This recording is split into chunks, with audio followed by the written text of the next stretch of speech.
지식 그리고 지혜는 굉장히 비슷한 것 같지만 굉장히 달라요. 지식은 학교에서 배우지만 지혜는 인생에서 배울 때가 훨씬 많아요.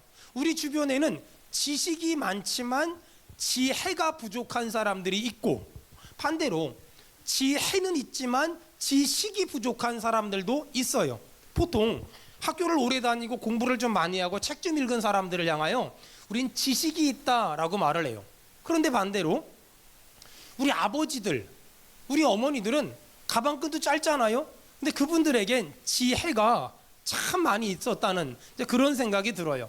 제가 지지난주인가 목양실에서 1부 예배 설교를 마치고 주일날 2부 예배 설교를 올라오려고 문을 딱 여는데 우리 교회 유치부 아이 중에 정말 지혜로운 아이 하나를 발견했어요. 아빠가 아이한테 얘야 유치부에 가서 예배 잘 드려? 그러니까 이 아이가 알았어요 아빠 그리고 막 가는데 아빠가 아이한테 물어보더라고요. 너는 아빠랑 엄마랑 누가 좋아? 이렇게 물어보는 거예요. 그 애가 되게 스트레스를 받아요.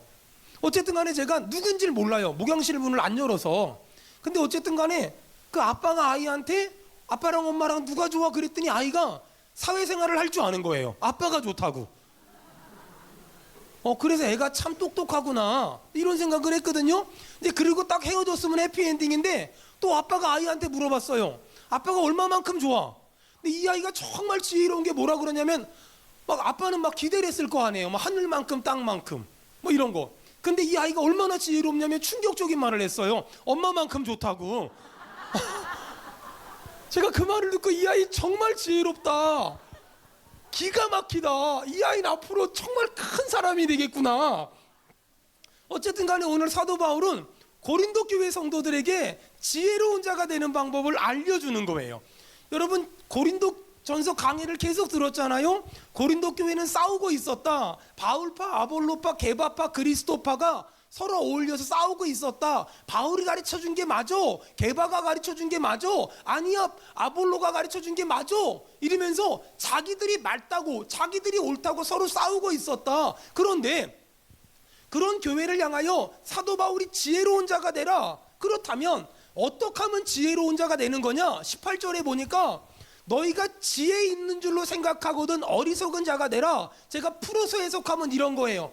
내가 스스로 지혜롭다고 생각하는 사람들은 어리석은 사람이고 내가 스스로 어리석다고 생각하는 사람은 지혜로운 사람이다. 여기서 말하는 어리석음이란 미련하다는 말이 아니라 나는 지혜가 필요하기 때문에 나에겐 하나님의 지혜가 필요하며 나에겐 나이 많은 어르신들의 지혜가 필요하며 나는 주변 사람들에게 지혜가 필요합니다. 이런 사람이 어리석은 사람이라고 말하는 거예요. 여러분 스스로 지혜롭다고 말하는 사람을 사도 바울은 어리석다고 말했고 나는 하나님의 지혜가 필요하다고 말하는 사람은 사도 바울은 지혜롭다고 말했어요. 여러분 우리 오늘 정리합시다. 스스로 지혜롭다고 생각하지 말고 나에겐 하나님의 지혜가 필요하다고 하나님의 지혜를 사모하는 우리 모두가 되기를 축원합니다. 아멘. 이런 사람이 진짜 지혜로운 사람이다 라고 지금 사도 바울은 말하는 거예요. 사도 바울은 19절과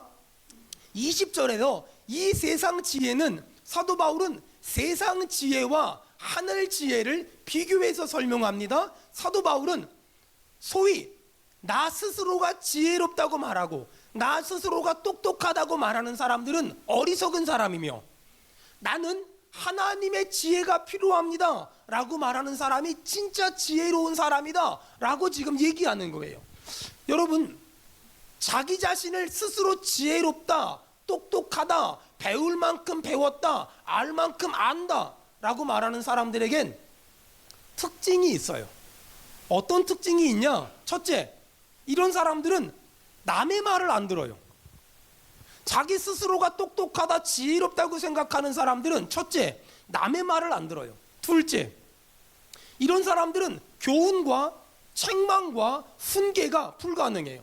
셋째, 누가 이런 사람들에게 교훈과 책망과 훈계를 하면 안 받아들여요. 넷째, 누가 훈계를 하잖아요. 그러면 안 돼요. 그러면 안 돼요. 이렇게 해야 돼요 라고 말하잖아요. 그러면 자기 스스로 똑똑하고 지혜로운 사람들은 어떻게 반응하냐면 겉으로는 안 그러겠지요. 배울 만큼 배웠으니까. 근데 속으로 뭐라 그러냐면 니까짓 게 뭘 알아? 내가 너보다 잘났는데. 니까짓 게 뭘 알아? 내가 너보다 많이 하는데. 니까짓 게 뭘 알아? 내가 너보다 똑똑한데. 이렇게 그 사람의 말을 흘려듣거나 전혀 받아들이질 않아요. 여러분, 이런 사람들은, 세상은 이런 사람들을 향하여 잘났다, 똑똑하다, 대단하다고 말하는데, 사도 바울은 오늘 고린도전서 3장 18절에 그런 사람을 향하여 단호하게 말합니다. 어리석다. 어리석다. 남보다 좀 더 안다고, 남보다 좀 더 배웠다고, 남보다 좀 더 가졌다고, 자기 스스로를 대단하다고 지혜롭다고 생각한다면 너는 어리석은 사람이다 라고 지금 사도 바울은 말하는 거예요. 자기 스스로가 똑똑하다, 지혜롭다고 생각하는 사람은 그 순간부터 영적인 성숙이나 영적인 성숙이 딱 멈춰버려요.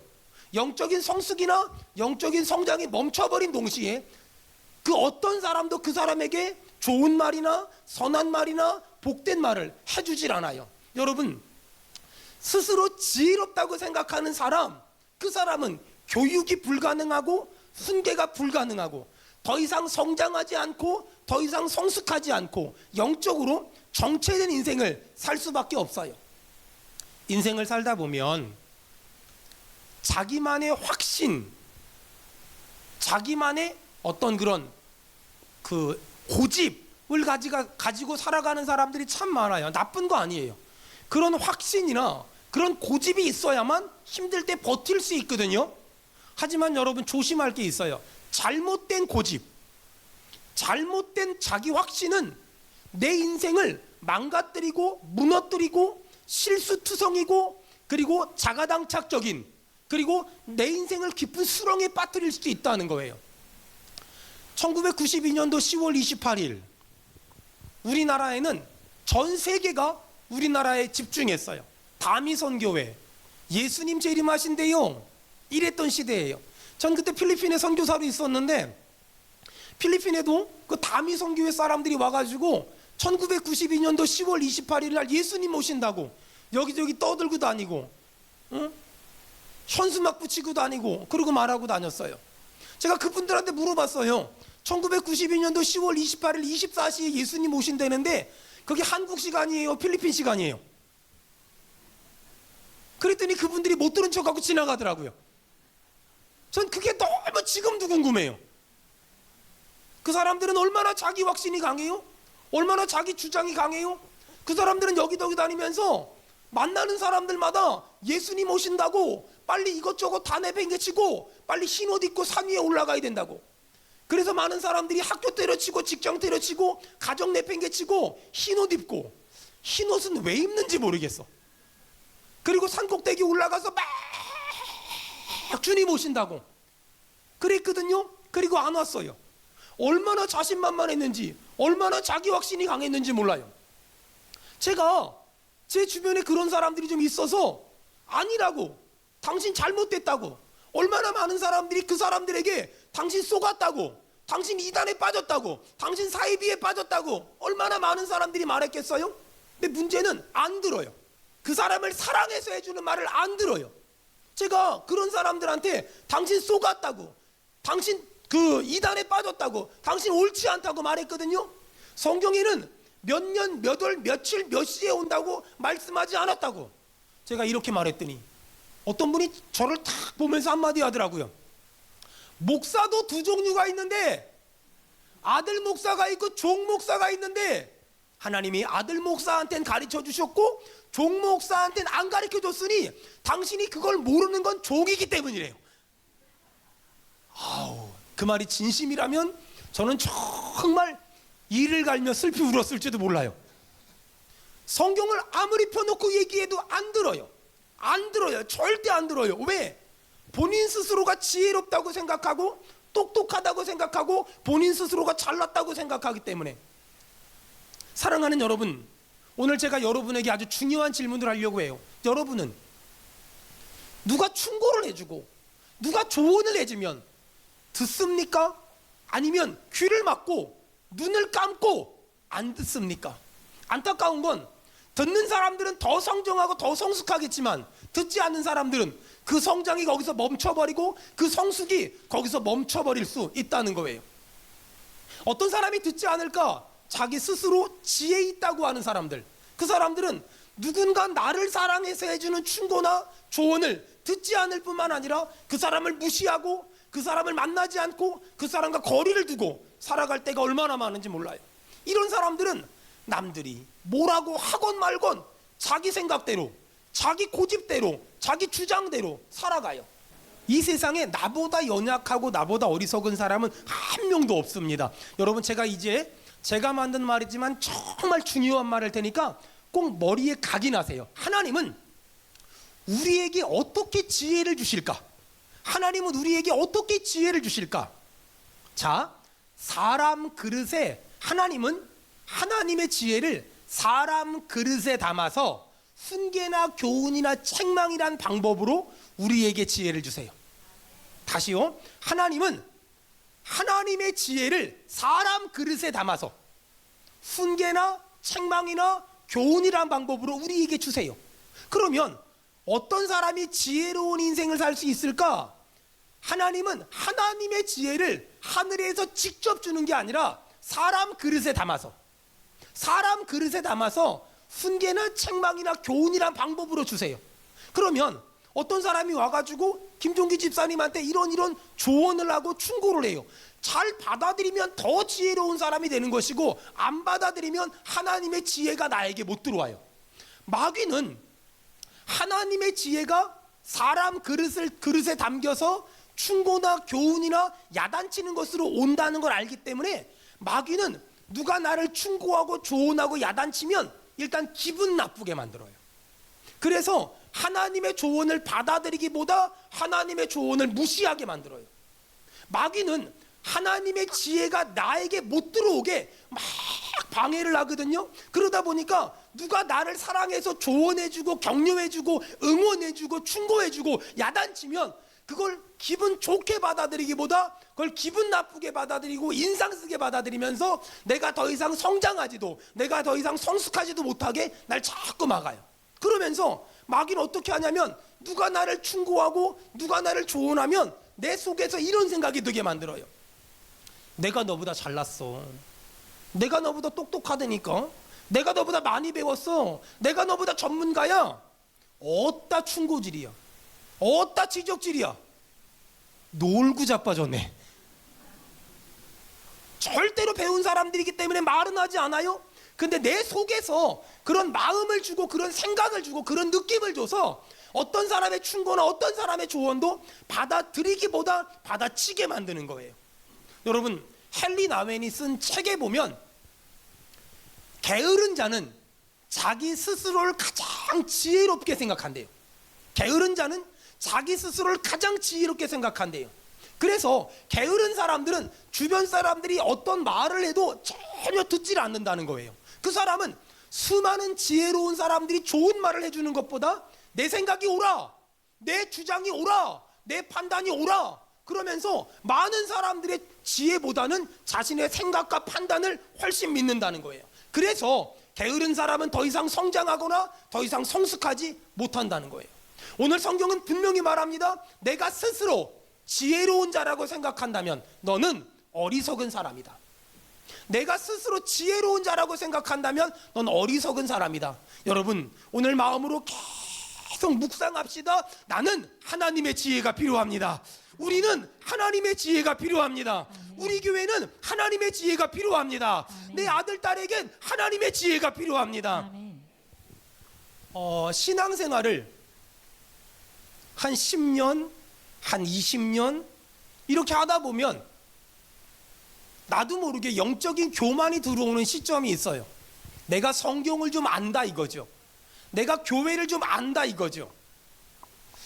얼마 전에 나름 신앙생활 좀 하고 나름 신앙생활 좀 열심히 한다는 어떤 사람이 저한테 그러더라고요. 목사님 요즘에는 들을 만한 설교가 없어요. 요즘에는 들을 만한 설교가 없어요. 제가 편한 사람이어서 한마디 했어요. 어떤 설교가 들을 만한데요? 그랬더니 눈치채고 더 이상 말을 안 하더라고요. 여러분, 설교는 매 주일마다 새로운 지식을 얻어가는 게 아니에요. 설교는 밥 같은 거예요. 밥은 맨날 똑같아요. 근데 맨날 똑같은 걸 꾸준히 먹어야 건강하듯이 설교는 날마다 새로운 걸 들으려고 생각하기보다 똑같은 걸 꾸준히 지속적으로 듣다 보면 영혼이 잘 되고 범사가 잘 되고 강건할 줄 믿습니다. 근데 설교를 자꾸만 어떤 교회를 10년 다니고 20년 다니고 30년 다니다 보면 나도 모르게 목사님의 설교를 평가하고 판단한단 말이에요. 얼마 전에 어떤 분이 저한테 그래요. 목사님은 강남으로 갔으면 대박 났을 거래요. 이렇게 비웃을 줄 알았어요. 일부 예배 때도 무지하게 비웃더라고요. 제가 그 말을 듣고 기분이 좋았을까요? 나빴을까요? 나빴어요. 왜냐하면 잘 들어보세요. 그 말의 의미는 그분은 지금 목사를 평가하고 있고 설교를 평가하고 있잖아요. 잘 들으세요. 여러분은 불후의 명곡의 청중평가단이 되면 안 돼요. 여러분은 불후의 명곡의 청중평가단이 아니에요. 오늘 목사님 설교 잘하네? 오늘 목사님 설교 이상하게 하네? 오늘 목사님 기분이 안 좋은가? 오늘 목사님 왜 저러시지? 여러분은 불후의 명곡의 청중평가단이 아니에요.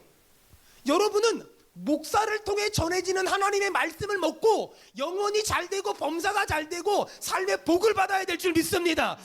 여러분, 그러므로 스스로 지혜롭다고 생각하는 사람은 지금 멸망의 지름길을 걸어가는 거예요. 내가 나를 지혜롭다고 생각한다면 그 사람은 지금 교만한 거예요. 스스로 지혜롭다고 생각하는 사람은 다른 사람의 말을 들으려고 하지 않고 다른 사람의 충고와 조언을 들으려고 하지 않아요. 그러면서 스스로 지혜롭다고 생각하는 사람은 아무리 다른 사람이 좋은 말을 하고 아무리 다른 사람이 맞는 말을 해도 본인 생각에 틀리면 다 걷어쳐요. 그리고 본인 생각에 맞는 사람과만 대화하고 본인 생각에 맞는 사람과만 이야기하고 본인 생각에 맞는 사람만 좋은 사람이라고 말해요. 바실레아 슐링크라는 아주 유명한 그리고 훌륭한 신학자가 있어요. 그분이 쓴 책에 교만과 겸손의 차이를 어떤 바로미터 같은 기준을 만들었어요. 여러분을 한번 대입해 보세요. 교만한 사람은 배우려고 하지 않는다. 충고를 받아들이지 않는다. 섬기려고 하지 않는다. 남의 말을 듣지 않고 고집을 내세운다. 다른 사람을 판단하고 비판하고 정죄한다. 감사할 줄 모른다. 원망과 불평이 많아진다. 기도하지 않고 기도하는 걸 싫어한다. 회개하지 않는다. 마음에 기쁨이 없다. 자신보다 잘난 사람들을 보면 견디질 못한다. 너그럽지 못하다. 하나님을 두려워하지 않는다. 마음이 완악해서 매를 맞고도 깨닫지를 못한다. 이게 교만한 사람의 특징이라는 거예요. 제가 목회하면서 나름 엄청 믿음이 좋다는 사람들을 만나봤거든요. 그 사람들에겐 특징이 있어요. 뭐라 그러냐면 자기는 사람에겐 더 이상 배울 것이 없기 때문에 하나님께 직접 배운대요. 이야, 목사 입장에서 이런 사람들은 심히 힘든 사람들이에요. 아주 힘든 사람이에요. 어떤 분이 그런 사람이 있더라고요. 그래서 그러시면 안 된다 그랬더니 말을 안 들어요. 그래서 왜 말을 안 듣냐고 물어봤더니 그분이 뭐라 그러는지 아세요? 자기가 하나님께 기도하는데 하나님이 직접 말씀하셨는데 네가 담임 목사보다 더 능력 있다. 이렇게 말했다는 거예요. 그러니 그분에게 제가 말해봤자 뭔 소리가 들리겠어요. 나보다 잘났는데. 여러분, 그런 의미에서 좀 더 한번 묵상을 해보면은요 굉장히 중요한 얘기할 거예요. 여러분, 기도응답이라는 거 있잖아요. 기도응답 잘 들어보세요. 기도응답이라는 게 주관적이에요, 객관적이에요? 굉장히 주관적인 거예요. 굉장히 주관적이란 말이에요. 그런데 내가 받은 기도응답이 100% 맞을까요? 아니면 틀릴 수도 있을까요? 주관적이기 때문에 내가 받았다고 말하는 기도응답은 틀릴 수도 있다는 거예요. 이걸 인정을 해야 돼요. 여러분 잘 들어보세요. 하나님은 우리에게 어떻게 말씀하시냐? 성경을 통해서, 그 다음에 성령의 감동을 통해서 지금 말씀하시거든요. 여러분 잘 들으세요. 하나님은 구약에 나온 것처럼 아브라함을 직접 찾아가시고 이삭을 직접 찾아가시고 야곱을 직접 찾아가신 것처럼 우리를 직접 찾아오시지 않아요. 옆 사람 보고 좀 물어봐요. 하나님 직접 만난 적이 있냐고. 그러면 저보다 능력 있는 분이니까 다른 교회 가라 그래요. 제발.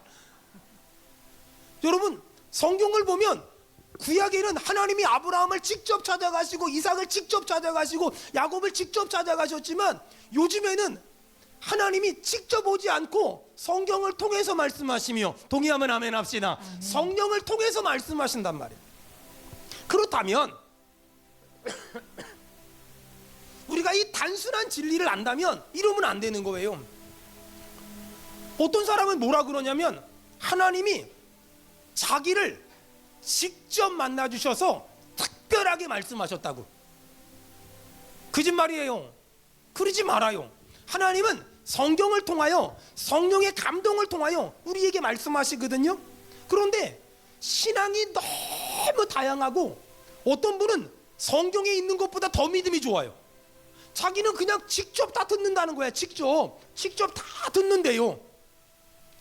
그런 분들한테 제가 좀 치우친 점들, 좀 잘못된 점들 이렇게 얘기해 주잖아요. 그러면 그분이 꼭 하는 말이 있어요. 자기는 직접 응답받았다는 거야. 직접. 이분들은 일단 할 말이 없어요. 제가 옛날에 부교육자 생활할 때 어떤 분이 자기 딸내미를 발레 학원을 보낸다는 거예요. 내일 모레 고3 졸업인데. 근데 그 나이에 발레 학원 보내잖아요. 발목 부러지거든요. 상식적인 선에서 아니다, 가면 안 된다 라고 말했더니 그분이 보낸다는 거야. 그래서 왜 그러냐? 하나님이 직접 말씀하셨다는 거야. 여러분, 하나님한테 직접 응답받는 사람들은 상식적인 선에서 권면하고, 아니면 우리가 일반적인 권면을 하면 전혀 안 들어요. 왜냐하면 이분들은 하나님한테 직접 응답을 받으니까, 하나님한테 직접 계시를 받으니까. 저 신학교 다닐 때요, 저랑 친구 전도사님이랑 같이 앉아서 막 밥을 먹는데 어떤 여자분이 막 오더니 식당에서 큰 소리로 떠드는 거예요. 하나님이 당신하고 결혼하라고 말씀하셨습니다. 근데 문제는 제 친구 전도사님이 애가 둘이야. 어쩌라고.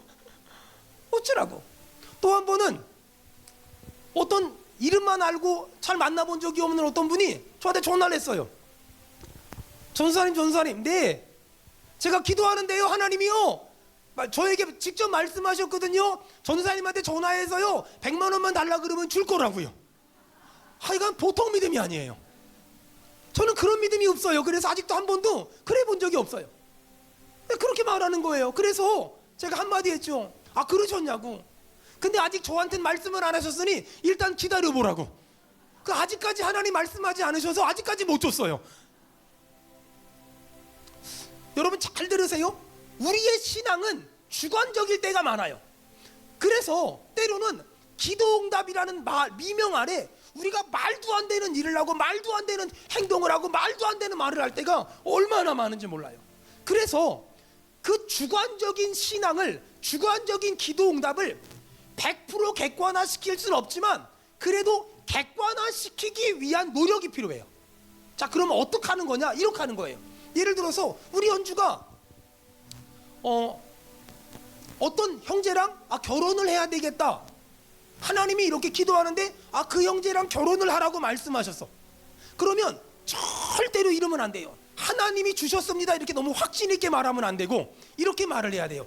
하나님이 배우자로 주신 것 같습니다. 일단 이렇게 말을 해야 돼요.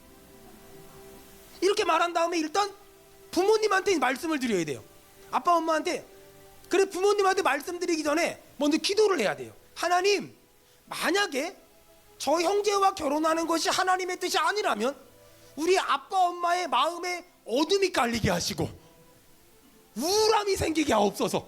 하지만 하나님의 뜻이라면 아빠 엄마 마음에 기쁨이 충만하게 없어서. 딱 갔어. 아빠 엄마가 너무너무 좋아하셔. 그러면 두 번째로 하나님의 응답일 가능성이 조금 높아졌다. 그 다음 세 번째 어디 가야 될까요? 어디 가야 될까? 그렇지. 역시 넌 내 딸이야. 목사님을 찾아와야지. 목사님을 찾아와서 목사님, 제가 아무개랑 교제하려고 하는데 하나님이 예비하신 선물 같은데 목사님 어떻게 생각하세요? 목사님 얼굴이 밝아지면 하나님의 기도 응답일 가능성이 높겠다, 이렇게 생각을 하고 목사님 얼굴에 갑자기 글쎄, 이게 여운이 길어지면 하나님의 뜻이 아닌가벼. 그리고 새로 시작해야 돼. 이렇게 해도 막상 결혼을 하면 어떻게 되는 줄 알아요? 하나님의 뜻이 아니었어. 하나님의 뜻 아니었어. 그때 우리 엄마 아빠는 기도 안 했나 봐. 왜 반대를 안 했어? 이렇게 되는 거예요. 그 정도로 내가 받은 기도 응답에 대해서 점검하는 과정을 거치지 않으면 내 신앙이 치우칠 수 있고 무너질 수 있고, 그리고 이상한 데 빠질 수 있단 말이에요. 저 목회하잖아요. 기도하면서 우리 교회를 이렇게 목회하고 우리 교회 사역을 이렇게 하고 우리 교회 이렇게 해야 되겠다, 기도 응답에 대한 확신이 생기잖아요. 그러면 저는 어떻게 생각하냐면, 그럼 확신이 생기면 한다가 아니에요. 확신이 생기면 그 다음에 뭐 하냐면 관련된 사람들을 불러요. 장로님들도 부르고 부서장들도 부르고 이렇게 불러요. 그래서 제가 받은 응답에 대해서 얘기를 해요. 제가 기도하다가 이런 마음에 감동이 생겼는데 어떻게 생각하냐고. 그러면 우리 장로님들이 회의하기 전에 기도하죠. 이것이 만약에 하나님의 뜻이라면 모두가 하나 되고 모두가 기뻐하게 하시고, 이것이 하나님의 뜻이 아니라면 한 사람이라도 거절하게 하옵소서. 그리고 회의를 해요. 장로님들 다 기뻐해요. 하나님의 뜻이다. 진행. 근데 딱 한 분이라도 글쎄라고 말하면 하지 맙시다. 그리고 딱 끝내버려요. 여러분 잘 들어보세요. 하나님의 응답은 어떤 한 사람에게 일방적으로 주지 않아요. 하나님이 마리아에게 말씀하세요. 처녀가 잉타하여 아들을 낳을 거다. 근데 마리아에게만 응답 주시고 요셉에게 응답 안 줬다면 그 가정 끝장났어요. 근데 마리아에게 응답 주신 하나님은 요셉에게도 응답 주지요. 하나님은 정말 하나님의 뜻이라면 그 일과 관련된 모든 사람에게 기쁨과 감사와 하나됨의 은혜를 주신단 말이에요. 그러니까 내가 기도해서 응답을 받았어요. 그러면 그걸 100% 객관화시킬 수는 없지만 객관화시키기 위한 그런 과정을 많이 거치면 많이 거칠수록 훨씬 좋아지는 거예요. 안타까운 게 뭔지 아세요? 자기 스스로 지혜롭다, 똑똑하다, 능력 있다고 말하는 사람들은 이걸 하지 않는다는 거예요. 경청이란 책이 있어요. 여러분 꼭 읽어보세요. 경청이란 책이 있는데 그 책에 나오는 주인공이 이토벤이라는 사람이에요. 그 이토벤이라는 사람이 아내와는 별거 중이고 아들은 발달장애예요. 이 사람이 악기회사의 중역으로 근무했는데 구조조정을 당했어요. 그러면서 퇴사를 했고, 그리고 악기 공장을 하나 차렸어요. 악기 대리점을 차렸어요. 근데 대리점을 오픈하고 며칠 있다가 어지럼증으로 쓰러졌어요. 나중에 알게 됐죠. 이 사람의 진짜 병은 어지럼증이 아니라 그 누구의 말도 듣지 않는 거예요. 여러분 저희 교회는 장애를 가진 아들 딸들이 있잖아요. 사실 장애를 가진 아들 딸들보다 진짜 불쌍한 게 누군 줄 알아요? 장애가 없는데 다른 사람 말을 안 들어. 장애라는 증상이 아닌 장애라는 현상을 가지고 있는 사람이 있어요. 귀가 막혔어요. 눈이 감겼어요. 다른 사람이 그 사람을 사랑해서 어떤 말을 해줘도 전혀 듣지도 않고 전혀 받아들이지도 않아요. 내가 옳다 이거야. 내 주장이 옳다 이거야. 근데 세상은 이 사람 보고 자기 주관이 뚜렷하다고 말하지만 성경은 이 사람 보고 어리석다고 지금 말하고 있어요. 이토벤이라는 사람이 쓰러지고 나서 자기가 평생 남의 이야기를 들어주지 못하는 인생을 살았구나 깨달았어요. 그리고 이제 얼마 있으면 죽을지도 모른다는 시한부 인생을 살게 됐어요. 아들이 발달장애인데 아들에게 뭔가 유산을 물려줘야 되겠다. 바이올린을 만들어줘야 되겠다. 그래서 악기 공장에 들어갔어요. 악기 공장에 들어가서 깜짝 놀랐어요. 악기를 만드는 사람들이 대부분 청각장애인인 거예요. 그래서 그 청각장애인들과 소통을 하려고 그 사람들의 입을 자세히 봤어요. 그 사람들의 손짓을 자세히 봤어요. 그러면서 이 사람이 그곳에서 다른 사람들이 하는 이야기를 듣는 훈련이 되기 시작했어요.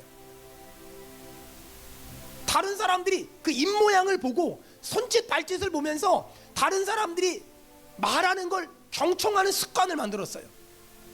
이 도벤이라는 사람이 죽어가면서 유언을 남겼어요. 아들에게, 아내에게. 이청득심. 무슨 말이죠? 상대방의 말을 잘 들어주면 그 사람의 마음도 얻을 수 있다. 상대방의 말을 잘 들어주면 그 사람의 마음도 얻을 수 있다. 여러분, 우리의 문제가 뭔지 아세요? 말을 들어주기보다 말을 하려고 한다는 거예요. 우리는 자꾸 말을 하려고 하지 누군가의 말을 들어주려고 하진 않아요. 봐봐요. 남편이 아내한테 밤늦게 전화해요. 여보, 우리 커피 한잔 할래? 여러분, 그러면 여러분 어떻게 반응하십니까? 알았어, 커피 먹자, 커피 마시자, 이렇게 반응합니까? 아니면 나랑 20년을 살아놓고 아직도 내가 밤에 커피 마시면 못 자는 걸 몰라?